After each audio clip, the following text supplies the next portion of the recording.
Olá, sonhadores! Como estão? O assunto de hoje provém de uma citação da Seiichi Nurie, que pode ser encontrada no livro Amor Conjugal do professor Seiichi Taniguchi. Começaremos narrando um trecho do livro. A senhora Midori Kazuka de Hokkaido também tem 3 filhos. O mais velho e a caçula eram excelentes alunos, mas Koji, o do meio, nunca demonstrou interesse pelos estudos. A senhora Midori vivia comparando-o com os outros filhos, sempre repreendendo. Quanto mais ela o repreendia, mais o garoto se rebelava. Um dia, perdendo a paciência, a senhora Midori castigou-o fisicamente. A partir de então, Koji parou de falar com a mãe. Quando voltava da escola, ia direto para o seu quarto e trancava a porta. Não jantava em companhia dos demais. Pela manhã, ao sair para a escola, batia a porta com tanta força que ela ficava inteiramente aberta de novo. Nessa época, ele frequentava o 2º ano do Ensino Fundamental 2, e a mãe não sabia mais o que fazer. Resolveu perguntar ao professor sobre o comportamento do seu filho. A resposta foi: é um bom aluno na escola. A senhora Midori explicou a situação em casa, mas o professor pareceu não acreditar. Isso significava que Koji se rebelava somente contra a mãe. Por quê? Porque ela não admitia as qualidades dele e não respeitava a sua personalidade. Koji demonstrava o seu protesto com todas as forças de seu corpo. É muito comum, visando incentivar alguém, compará-lo com outra pessoa. No entanto, esta atitude pode ter um efeito contrário. Ninguém gosta de ser comparado, e nem existe motivo para isso. No caso citado no trecho, Koji era criticado e comparado com seus irmãos pela sua mãe. Acredito que a senhora Midori tinha a intenção de motivar Koji a se esforçar e tornar-se igual a seus irmãos. No entanto, isso foi um erro. Cada filho é um ser com personalidade e habilidade única, portanto, é um equívoco os pais desejarem que todos tenham a mesma excelência nos estudos, ou em qualquer outra atividade. Apesar de não demonstrar interesse pelos estudos, o professor de Koji disse que ele é um bom aluno. Ao seu próprio modo, Koji estava fazendo o que tinha que fazer. Talvez não fosse tão bem quanto seus irmãos, mas isso não significa que ele seja inferior. Apenas as suas aptidões são diferentes, sendo parte de sua individualidade. No entanto, a senhora Midori, ao invés de procurar enxergar e elogiar as qualidades de Koji, incentivando-o a crescer, ela apenas o criticou e comparou, tentando fazê-lo ser igual aos irmãos, desrespeitando a personalidade de Koji. O psiquiatra Augusto Cury fala em seu livro As Regras de Ouro dos Casais Saudáveis, sobre os estragos que são feitos na psique de alguém, quando criticamos e ou comparamos com outras pessoas.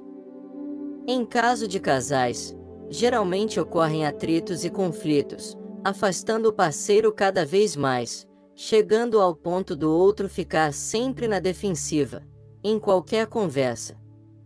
Em outras palavras, traumatiza-se a pessoa amada.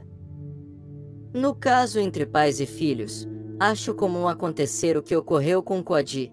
Ele se rebelava e não atendia o que a mãe falava.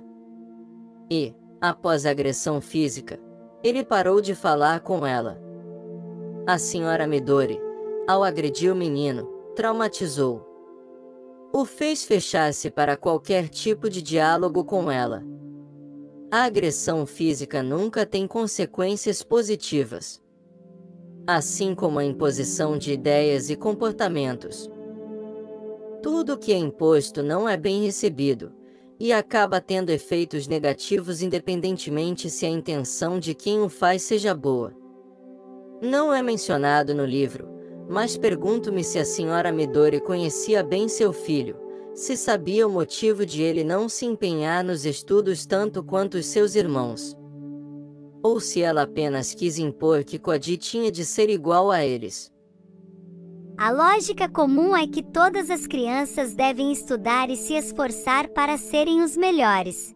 Mas será que isso é uma regra absoluta? Ser um aluno mediano é ruim, a ponto de precisar ser criticado e comparado? Estudar é importante, mas respeitar o ritmo de cada um é muito mais. Exaltar qualidades, ao invés de criticar as limitações, é essencial. No livro, a história continua.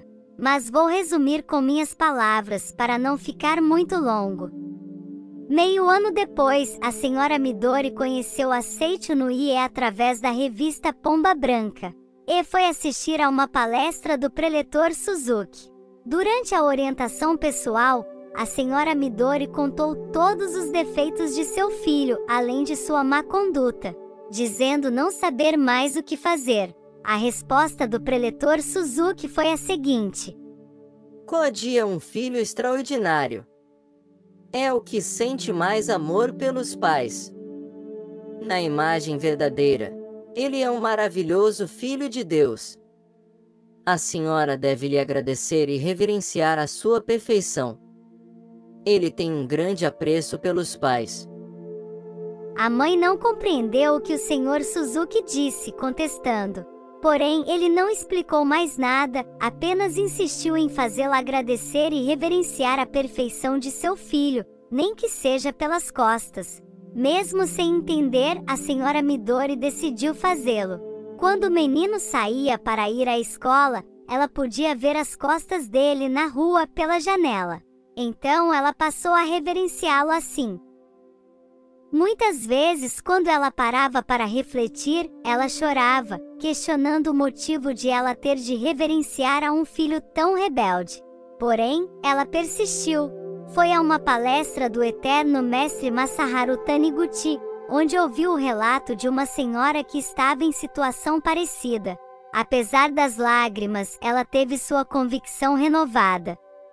Ao chegar em casa, encontrou sua filha caçula e Koji assistindo televisão. Normalmente, ele iria se trancar no quarto com a chegada da mãe, porém, naquele dia, apesar de não tê-la cumprimentado, permaneceu sentado. Satisfeita com a pequena evolução, ela arriscou oferecer um doce para ele, que o aceitou sem falar nada. Em seguida, ela perguntou se estava gostoso, ele apenas disse: "Está sim." Certo dia, próximo aos exames vestibulares, Koji ficou acamado por conta de uma gripe. Nessa ocasião, a senhora Midori disse o seguinte: "Desculpe-me por ter lhe dado tanto sofrimento, filho. Sua mãe foi a culpada." Nisso, Koji jogou o cobertor para o lado, levantou-se e abraçou a mãe dizendo: "Fui eu o culpado. A senhora não teve culpa de nada. Perdoe-me, mamãe." Ambos choraram abraçados um ao outro, reconciliando-se do fundo do coração. Koji foi diretamente aprovado no exame vestibular e matriculou-se junto com o irmão mais velho, que havia sido reprovado no ano anterior. A filha caçula tornou-se uma jovem maravilhosa. São todos bons filhos, cada um com personalidade própria. Tornam-se problemáticos quando os pais tentam padronizar a conduta de todos, sem respeitar a individualidade de cada filho.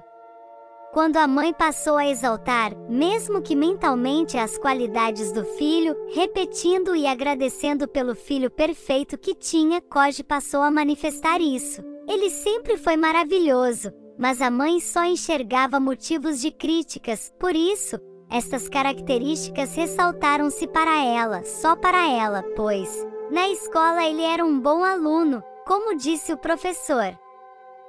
É bem verdade que as pessoas ao nosso redor são espelhos que refletem o que nós pensamos, ou melhor, no que nossa mente se concentra. Quando se critica alguém, estamos concentrando em algo negativo desta pessoa, por isso, esta imagem se reflete para nós, em forma de agravamento da conduta negativa. Ao mudarmos a perspectiva que temos de alguém, do fundo do coração, as atitudes desta para conosco mudará, infalivelmente. Criticar, julgar ou comparar sempre machucam o próximo, e o tornam pior, para quem o faz. Se desejamos ajudar alguém, ao invés de apontar as falhas, exaltemos e elogiemos os acertos e as qualidades. Sugerir mudanças é bom, mas não é necessário apontar erros para isso. Uma mania que todos temos é a de querer controlar o próximo, principalmente quem amamos. Fazemos isso pensando no que seria melhor para eles, porém o melhor na nossa visão nem sempre é o melhor na visão de quem amamos. Afinal, não somos os donos da verdade absoluta. Por isso, o diálogo é a ferramenta-chave essencial. Conversar sobre as motivações e razões, especular todas as possibilidades e pontos de vista, até encontrar uma solução comum. Se pais e filhos, maridos e esposas, sogros e genros, noras, chefes e empregados conversassem desta maneira, com certeza a harmonia prevaleceria em todo e qualquer tipo de relacionamento. Ao amar alguém, não devem haver críticas e nem imposições, pois isso é uma atitude egoísta que sufoca o próximo. Devem haver elogios, apoio mútuo, sugestões e preocupação em encontrar soluções juntos. Bom, por hoje é isso. E nunca se esqueçam, o maior de todos os tesouros são os seus sonhos.